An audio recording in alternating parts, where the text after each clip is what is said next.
Na festa de aniversário dos meus sobrinhos, minha irmã, Fernanda, distribuiu sacolinhas de presentes para todos que importavam. Na da minha filha tinha um bilhete que dizia: "Tente mais no ano que vem." Quando eu vi aquilo, não fiz uma cena nem nada.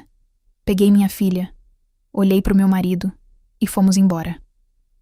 Na manhã seguinte, Fernanda abriu a porta da frente e gritou tão alto que o vizinho chamou a polícia. Eu queria poder dizer que fiquei chocada. Queria poder dizer que, quando vi o que deram à minha filha, meu sangue gelou.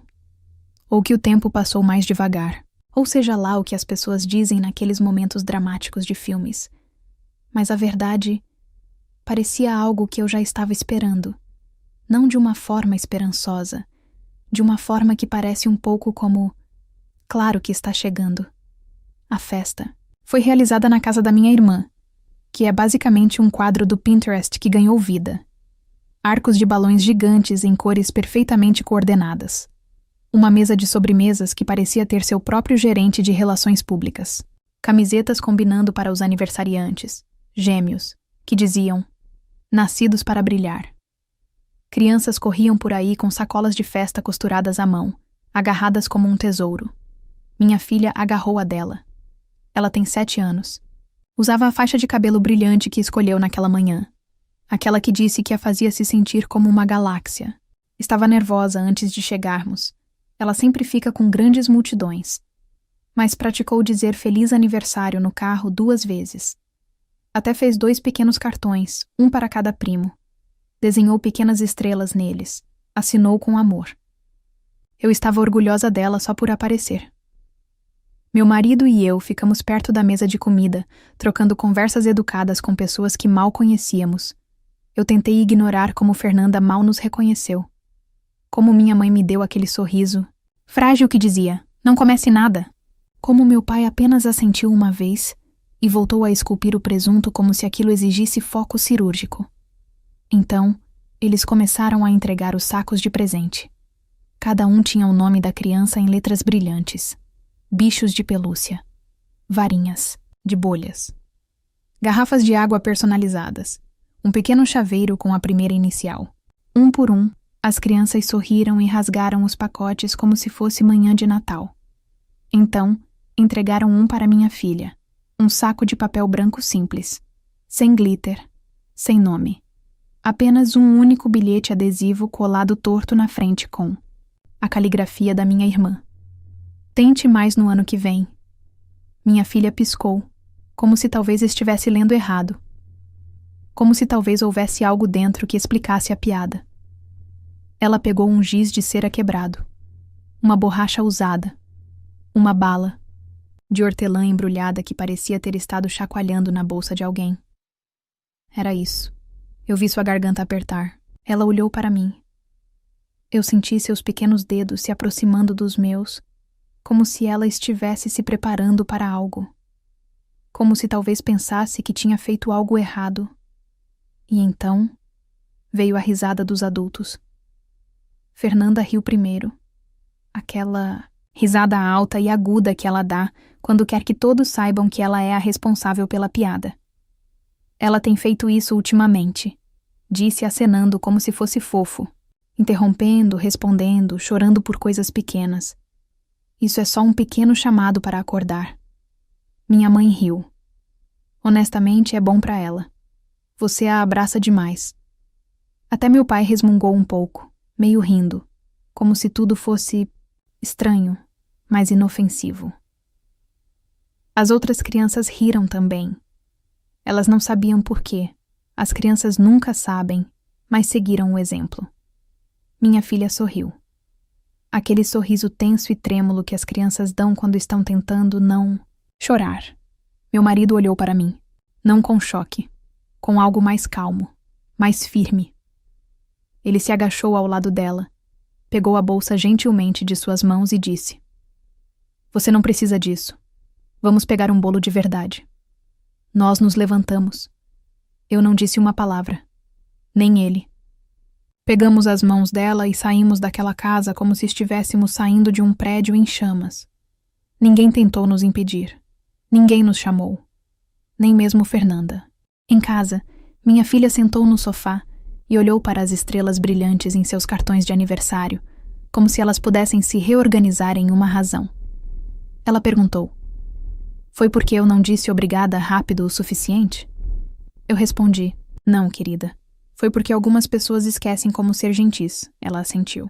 Pressionou os cartões contra o peito, como se eles pudessem proteger seu coração.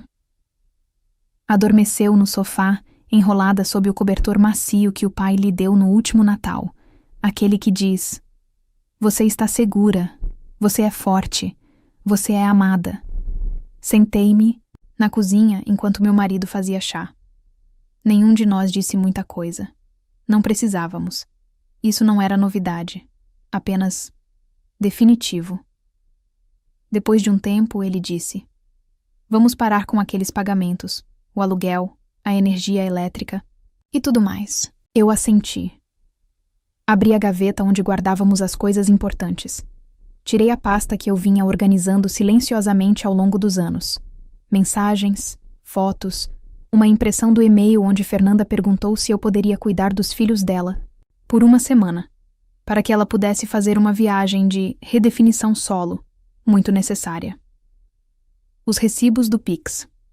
Aquele em que eu cobri o imposto sobre a propriedade dos pais dela, e eles disseram: "Nós te pagaremos de volta depois do cruzeiro." A pasta era grossa. Eu adicionei uma última coisa: o post-it "Tente mais no ano que vem." Coloquei em uma capa transparente, bem em cima. Meu marido me observou. Não disse uma palavra, mas quando olhei para ele, ele assentiu.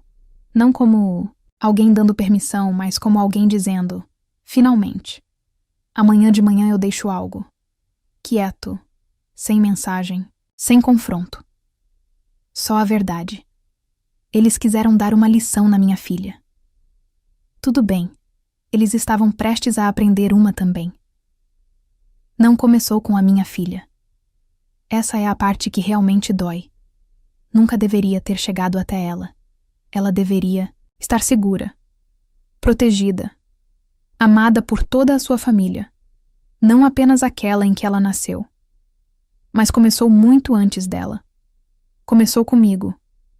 Crescer na minha casa significava aprender a atuar, como se transformar em qualquer versão de uma criança que recebesse o mínimo de críticas naquele dia. Significava ler a sala antes mesmo de aprender a ler um livro. Significava que o silêncio era mais seguro do que a honestidade. E fingir, estar feliz era mais fácil do que explicar por que você não estava. Fernanda era sempre a favorita. Nunca foi dito em voz alta, não diretamente, mas também não precisava ser. Estava no tom de voz que meus pais usavam quando falavam com ela, na maneira como se iluminavam com suas histórias, mesmo quando eram monótonas. Estava também na forma como minhas conquistas eram recebidas com um distraído "isso é bom", enquanto as menores vitórias de Fernanda vinham acompanhadas de bolo de comemoração e 50 mensagens de texto nos grupos de família. Lembro-me de uma vez, na 3ª série, em que cheguei em casa segurando um certificado de frequência perfeita. Eu tinha lutado contra resfriados e dores de estômago só para ganhar aquele papel. Entreguei para minha mãe com orgulho, e ela mal olhou antes de dizer: "Fernanda foi a aluna do mês. Você sabe que isso é muito mais importante." Quando tirei um A em matemática, uma matéria com a qual eu lutava havia meses, meu pai apenas comentou que Fernanda nunca tinha tirado menos que um A. Quando assumi o papel principal na peça da escola, eles não foram. Fernanda tinha um jogo de vôlei. Mas era uma disputa normal. Não era um torneio. Mas era importante para ela. Então eles disseram que tentariam ir na próxima vez. Nunca foram. Aniversários eram os piores. Minhas festas eram sempre comemorações conjuntas com Fernanda, mesmo que nossos aniversários fossem quase 2 meses separados. Meu nome era uma nota de rodapé no bolo. Um ano, nos deram um presente para compartilhar. Um par de patins do tamanho de Fernanda. Eu era sempre demais ou não o suficiente. Muito quieta, muito dramática, muito tímida, muito opinativa. Eu chorava, fazia muitas perguntas, me retraía com facilidade, ficava de mau humor. Não sorria o suficiente ou não sorria do jeito certo. Não havia hematomas nem gritos. Apenas um zumbido baixo e constante de que eu não estava à altura. E depois, ainda me diziam que eu era sensível por perceber isso. Quando eu tinha 15 anos, cheguei em casa chorando depois que um professor me acusou de colar em uma prova. Eu não tinha colado. Estava arrasada. A resposta da minha mãe foi: "Bom, você é muito desconfiada. Talvez pareça suspeita. Tente sorrir mais da próxima vez. Haja normalmente." Aos 17, finalmente criei coragem para dizer aos meus pais que achava que poderia estar deprimida. Minha mãe revirou os olhos e disse: "Essa é a nova moda, né? Todo mundo acha que está deprimido. Você está só entediada. Arrume um hobby." Fernanda me disse que eu estava sendo dramática. Então, peguei emprestado o carregador de celular dela e nunca mais devolvi. Quando fui para a faculdade, eu já estava entorpecida. Não esperava que eles estivessem lá no dia da mudança, e eles não decepcionaram. Me enviaram um cartão com uma semana de atraso, com R$ 25 e um bilhete que dizia: "Não estrague tudo." Eu não estraguei tudo. Passei. Pela faculdade, fiz terapia. Aprendi a dar nome às coisas. Negligência emocional, bode expiatório, controle passivo-agressivo. Aprendi a desaprender. Quando conheci meu marido, eu ainda tinha medo de ser demais. Pedi desculpas por chorar durante um filme. Ele apenas me entregou um lenço e disse: "Essa parte me pegou também, hein?" Como se fosse a coisa mais normal do mundo. Ele foi a primeira pessoa que perguntou o que eu queria de aniversário. E acertou. Não porque adivinhou, mas porque ouviu quando eu contei sobre minha família. Eu minimizei. Fiz parecer menos do que era. Soava peculiar. Ele não pressionou. Mas na primeira vez em que os conheceu, apertou minha mão por baixo da mesa depois do jantar e disse: "Você não estava exagerando." Eu os deixei voltar quando tivemos nossa filha. Queria que ela tivesse uma grande família, feriados com primos, avós que a adorassem. Queria que ela tivesse o que eu não tive. Começou devagar. Fernanda comentando sobre as roupas da minha filha. "Ela se veste meio diferente, né?" Minha mãe insistindo que ela devia abraçar todo mundo, mesmo quando ela não queria. "Não seja mal educada, querida. Dê um abraço apropriado no tio Paulo." Meu pai fazendo piadas quando ela chorava com barulhos altos. "É melhor endurecer se quiser ter sucesso nesta família." Tentei explicar. Disse que ela tinha dificuldades de processamento sensorial, que precisava de apoio, não de vergonha. Que estava fazendo o melhor que podia. Eles reviraram os olhos. "Você está exagerando. Ela está bem." Fernanda me chamou de enxuga-gelo. Meu pai disse que eu estava criando uma capachinha do futuro. E quando estabeleci limites, virei o problema. A difícil. A dramática. Cada vez que defendia minha filha, recebia de volta as mesmas táticas que usaram comigo. Minimização, zombaria, silêncio frio. Às vezes até me criticavam na frente dela. O que era pior. Ela só quer se sentir importante. Minha mãe sussurrou uma vez para Fernanda, sem perceber que eu estava por perto. Deixe ela ter isso. Isso. Como se defender minha filha fosse uma fase. Uma birra, e eu deixei passar. Deixei passar mais vezes do que posso contar. Porque continuei esperando que melhorasse, que eles mudassem. Que talvez dessa vez eles a vissem. Realmente a vissem. Mas eles não a viam. Eles se viam. Suas necessidades de se sentirem superiores. Seu desejo de manter uma hierarquia que os confortava. Minha filha era apenas a próxima da fila para o mesmo tratamento que me deram. Só que agora eu sabia o que era. E, agora, eu tinha uma escolha. Poderia continuar dando chances a eles, continuar deixando que a quebrassem, pouco a pouco, do mesmo jeito que me quebraram. Ou eu poderia parar o ciclo. Eu a escolhi, eu me escolhi. E amanhã eles entenderão o que isso significa. Não dormimos muito naquela noite. Minha filha finalmente adormeceu, com os dedos ainda enrolados no cartão de aniversário que ela fez para os primos. Fiquei no sofá, observando o cursor piscar na tela como se estivesse me desafiando a terminar o que comecei às 4:07 da manhã. Enviei um e-mail ao Sr. Eduardo, responsável pela administração do duplex, onde minha irmã, Fernanda, mora. Expliquei que não pagaria mais o suplemento mensal que havíamos combinado. Esse acordo não era oficial, mas ele sabia meu nome. Sabia que o aluguel sempre vinha da nossa conta. Ele respondeu em 20 minutos, dizendo que a notificaria sobre o saldo atualizado. Às 4h49, meu marido redigiu a carta para a companhia Brascred, sobre o carro. Nosso nome estava nos documentos. Nosso crédito estava em jogo. Nosso dinheiro foi o que deu a entrada. Fernanda deixou de pagar 2 vezes antes de entrarmos. Dessa vez, não entramos. Saímos às 6h02. Imprimimos tudo. Mensagens de texto, e-mails, capturas de tela de mensagens de grupo onde minha filha foi chamada de difícil, onde Fernanda escreveu: "Ela vai ser igual à mãe, super sensível e exaustiva." Houve até um memorando de voz. Um clipe do Natal de 2 anos atrás. Quando minha mãe, sem perceber que meu marido estava gravando um momento de família para a posteridade, se inclinou para Fernanda e disse: "Não se incomode em dar a ela nada de bom. Ela nunca aprecia isso de qualquer maneira." Estavam falando sobre mim.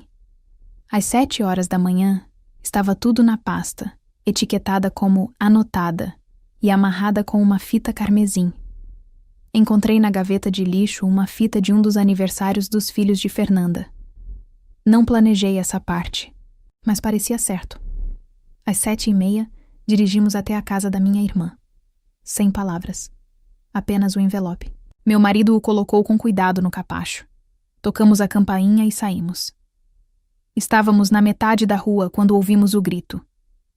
"Oi, a desenfreada!" Um som que saiu dela como se estivesse vivendo em sua garganta há anos. Eu não me virei. Meu marido agarrou o volante com mais força e por um momento ele sorriu. Depois descobri que o vizinho saiu de roupão, presumindo que alguém tinha se machucado. Ele chamou a polícia ao ver Fernanda no gramado da frente, com o rosto vermelho e frenético, segurando a pasta como se fosse radioativa. Quando os policiais chegaram, ela tentou dizer que era assédio, que sua irmã louca estava tentando destruir sua vida. Eles folhearam a pasta. Então, disseram calmamente que era um assunto civil. Nada ilegal. Nada que valesse a pena escalar. Beije a verdade. Ao 12h, meu telefone explodiu de mensagens da minha irmã. As primeiras foram todas reclamações em letras maiúsculas. "O que diabos há de errado com você?" Depois veio a culpa. "Somos uma família. Por que você está fazendo isso conosco?" Então, o pedido. "Por favor, você não pode simplesmente parar de pagar assim, por causa de uma piada." E por fim, as ameaças. "Se você não retirar isso, você vai se arrepender." Minha mãe ligou 4 vezes. Deixou uma mensagem de voz na terceira. "Você levou isso longe demais. Essa família sempre teve problemas. O que você quer?" Ela parecia mais brava do que arrependida. Eu não respondi. Em vez disso, enviei a versão digital da pasta para nossos parentes. Minhas tias, meus tios, meus primos, sem comentários. Apenas uma linha de assunto simples. Caso você já tenha se perguntado por que paramos de aparecer. No final do dia, eu tinha 20 respostas. Metade delas era alguma versão de "eu não fazia ideia." Um primo enviou uma única linha. "Bom pra você." A verdadeira repercussão começou 2 semanas depois. O Sr. Eduardo seguiu adiante. Fernanda tinha 30 dias para pagar o valor total ou enfrentaria despejo. A companhia Brascred sinalizou o carro. Os pagamentos atrasados desencadearam uma revisão e ela recebeu um aviso. Meu marido sorriu quando viu a notificação. Meus pais ligaram para o meu marido. Não para mim, para o meu marido. "Ela não vai nos ouvir." Minha mãe disse: "Mas talvez ela ouça você. Diga a ela que sentimos muito. Diga a ela que ela não precisa fazer isso." Ele disse a verdade. "Ela não está fazendo isso com vocês. Vocês fizeram isso com vocês mesmos." Eles apareceram na nossa casa na manhã seguinte. Minha filha os viu pela janela. Seu rosto ficou pálido. Eu os encontrei na porta. Não os deixei entrar. "Nós só queremos conversar", meu pai disse. Isso está saindo do controle. Não, eu disse. Isso se chama consequências. Minha mãe tentou chorar, mas não havia lágrimas. Eu não me mexi, eles até deixaram um cartão embaixo da porta. Um daqueles genéricos de condolências. Dentro dizia: sentimos falta da nossa família. E então voltei para dentro, onde minha filha estava lendo no sofá, suas pernas dobradas sob um cobertor, seu rosto em paz. Ela olhou para cima e perguntou: eles estavam bravos? Eu balancei a cabeça. Eles estavam barulhentos. Isso não é a mesma coisa. Ela respondeu, ela assentiu. Naquela noite meu marido nos levou para tomar sorvete. Não comemoramos, apenas respiramos. Mas naquela respiração silenciosa havia algo novo. Paz. E foi alto como uma bomba, por cerca de uma semana. Houve silêncio. Ou melhor, raiva silenciosa, zumbindo logo abaixo da superfície. Minha irmã tinha ficado maluca, claro. Mas depois do grito inicial, da enxurrada de mensagens e das tentativas frustradas de culpa, as coisas ficaram sombrias. Por um momento, pensei, talvez seja isso. Talvez finalmente eles tenham entendido a mensagem. Mas eles não tinham. 10 dias depois da entrega da pasta na porta da frente, minha filha chegou da escola com um bilhete na mochila. Era da Fernanda. O papel era pastel, com pequenos corações nas bordas, como se fosse algo feito para uma criança. A mensagem era curta. Se você alguma vez se sentir triste ou confusa, lembre-se, tia Fernanda te ama. Você pode me ligar a qualquer hora, mesmo que sua mãe diga não. Minha filha olhou para mim confusa. Eu fiz algo errado? Perguntou ela. Eu senti a fúria subir pela minha garganta antes que eu pudesse conter. Aquilo já não era mais apenas uma questão de limites. Era manipulação, deliberada, baixa e direcionada. Liguei imediatamente para a escola e registrei uma ordem formal de não contato com a escola, para minha irmã e meus pais. 2 dias depois, uma conta falsa começou a me marcar nas redes sociais, me chamando de ingrata, postando fotos borradas da infância com legendas como: algumas pessoas esquecem quem as criou. Outra mensagem anônima dizia: lembre-se, crianças crescem. Um dia ela vai saber o que você fez. Essa foi a gota final. Enviei tudo para meu advogado, que repassou o material à polícia. Minha irmã postou uma selfie chorando com a legenda: quando sua família se volta contra você. Começou o desfile de simpatia, até que a verdade começou a vazar, silenciosamente. Uma tia, depois uma prima, depois outra prima. Capturas de tela circularam. Mensagens de voz foram reproduzidas. As pessoas viram os recibos da mesma forma que eu. Meus pais não aceitaram bem. Tentaram reunir a família extensa com uma chamada no Zoom, da qual eu não participei. Mas aparentemente, quando alguém perguntou por que eu não havia sido convidada para o aniversário do vovô no ano anterior, minha mãe congelou. Outra pessoa perguntou por que Fernanda estava mexendo no fundo de emergência da família se era a única com um salário estável. Mas alguém quis saber sobre a tal festa de aniversário e se a história que estava circulando era realmente verdadeira. Antes do final da chamada, as pessoas começaram a sair silenciosamente da reunião. Meus pais pararam de postar fotos de eventos familiares. E minha irmã até deletou sua conta. Então veio uma carta, uma coisa desesperada e confusa da minha mãe, escrita em tinta azul. Nossa família é bagunçada. Cometemos erros sim, mas no fim do dia, somos tudo o que temos. Não puna todo mundo para sempre por um mal-entendido.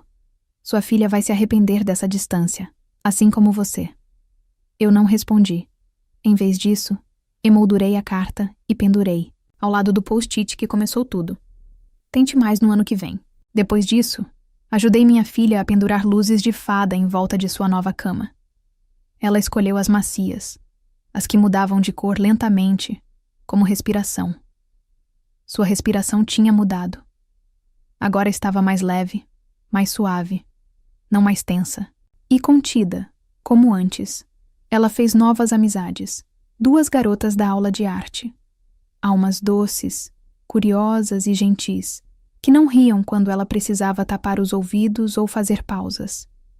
Ela começou a dormir a noite toda. Uma manhã, ela me disse: meu coração não parece mais estar zumbindo. Eu a abracei tão forte que ela guinchou. E então, uma última coisa aconteceu. No fim do ano letivo, sua turma organizou um dia da família. Os alunos podiam convidar um adulto para sentar com eles, comer biscoitos e ver seus projetos de arte. Ela me escolheu, é claro. Seu projeto era uma pintura abstrata, galáxias girando, cometas rosas suaves no canto. No topo, ela havia escrito com tinta preta: melhor um abraço quentinho do que uma festa cheia. No caminho para casa, perguntei se ela queria parar para tomar um sorvete. Quero, ela respondeu. E então fez uma pausa. Mãe? Sim, querida. Você fez a coisa certa. Mesmo que eles te chamem de má.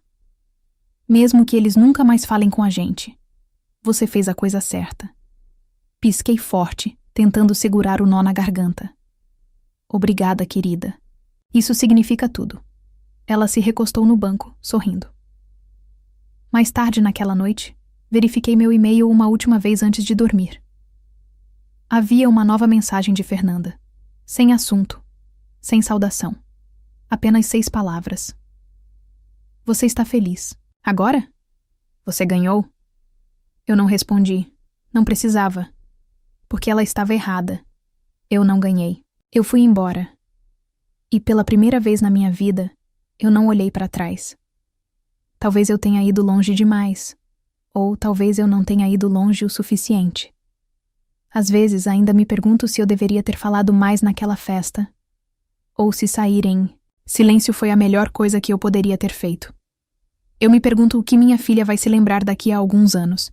E mais importante, o que ela não vai precisar desaprender. Porque eu parei a tempo. Mas agora eu quero te perguntar, se fosse seu filho, você teria feito o mesmo? Teria ido embora? Teria discutido? Deixado pra lá? Me diga nos comentários o que você teria feito. Eu quero muito saber. E se você gostou do vídeo, clica em curtir e se inscreve no canal também. Assim você não perde nenhuma história como essa, cruas, emocionais e honestas. E não esquece, deixa também um comentário com uma classificação de 1 a 10 para mostrar o quanto você gostou. Assista também ao vídeo que agora está aparecendo na sua tela. Até breve.